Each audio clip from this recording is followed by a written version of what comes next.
We're back and new on the Breakfast Show. A woman is killed in a car crash in western Kentucky. State police say 37-year-old Shanna Thurston of Simpsonia was driving south on Bryant Ford Road in McCracken County Monday night when she veered off the left side, hit a tree, and rolled down an embankment.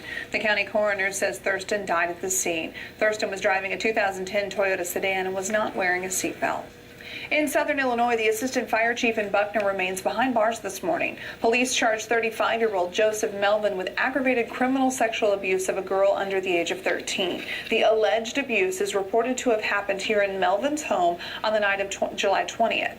Melvin was arrested after one of his daughter's friends told police Melvin allegedly touched her. This past year, Melvin was promoted to assistant fire chief for the village of Buckner.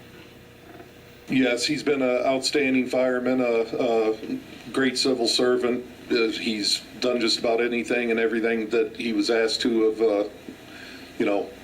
the fire department. This all comes to a shock to all of us. Melvin's been suspended from his duties as assistant fire chief. Again, he remains behind bars in the Franklin County Jail on $50,000 bond. And the former Carter County Sheriff faces new charges. The Carter County Clerk says prosecutors charged Tommy Adams with possession and distribution of cocaine. The latest charges are in addition to the single charge of distribution of meth. Adams was arrested back in April. This morning, McCracken County deputies need your help tracking down a piece of stolen property. We're told a four-wheeler was taken from the 800 block of Lakeview Drive in the Lone Oak area of Paducah between Thursday night and Friday morning of last week. Here's a description of that ATV. It's a dark blue 2006 Honda Foreman. If you have any information, please call the McCracken County Sheriff's Department at 444-4719. You could be eligible for a cash reward. In Missouri, a pair of hunting violations are in limbo.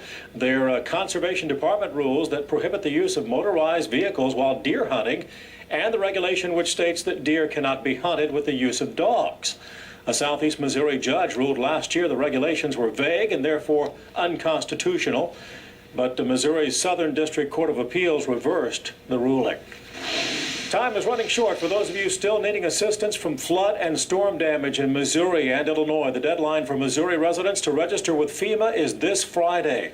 This is the deadline for homeowners or renters who were affected by flooding or storms that occurred between April 29th and June 6th. In Illinois, the deadline for FEMA applications is August the 8th. State and federal recovery officials say more than $14 million in disaster assistance has already been approved for residents and businesses. If you need to still register, you can do so at the number on your screen.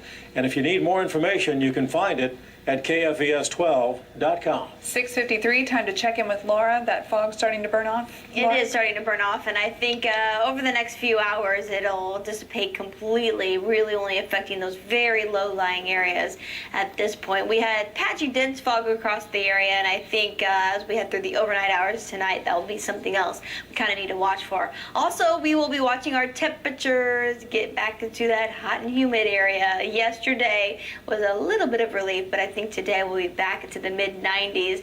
In fact, the National Weather Service out of St. Louis issuing that excessive heat warning once again through 7 o'clock on Thursday. Also a heat advisory in that orange color, and we could see actually heat advisories for the entire area as we head through the next couple of days, as each and every day is going to be a bit warmer than the previous one. Right now, fairly comfortable. We are in those lower to mid 70s. By this afternoon, thanks to lots of sunshine, we are going to warm up pretty quickly. Yesterday we had all those clouds around, so that's the reason our temperatures were a bit cooler. Also, we had a bit drier air push in, and I think today we will also notice the humidity levels not being quite as oppressive as they were last week. But with that said, it'll still be hot. It'll still be humid. We are talking about, again, mostly sunny skies all throughout your Tuesday. Here we are at 1 o'clock in the afternoon.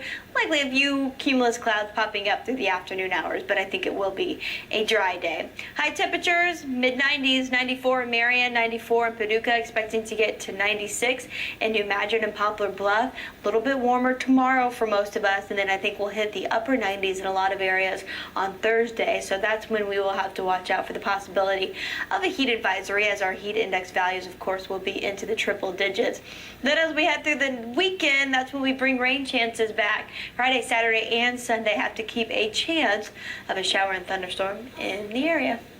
Wouldn't be a bad thing, would it? Not necessarily. All right. Thank you, Laura. And thank you so much for waking up with us here on The Breakfast Show. All right, we'll see you back here with a news and weather update at 25 past the hour. We're always online, too, at KFVS12.com.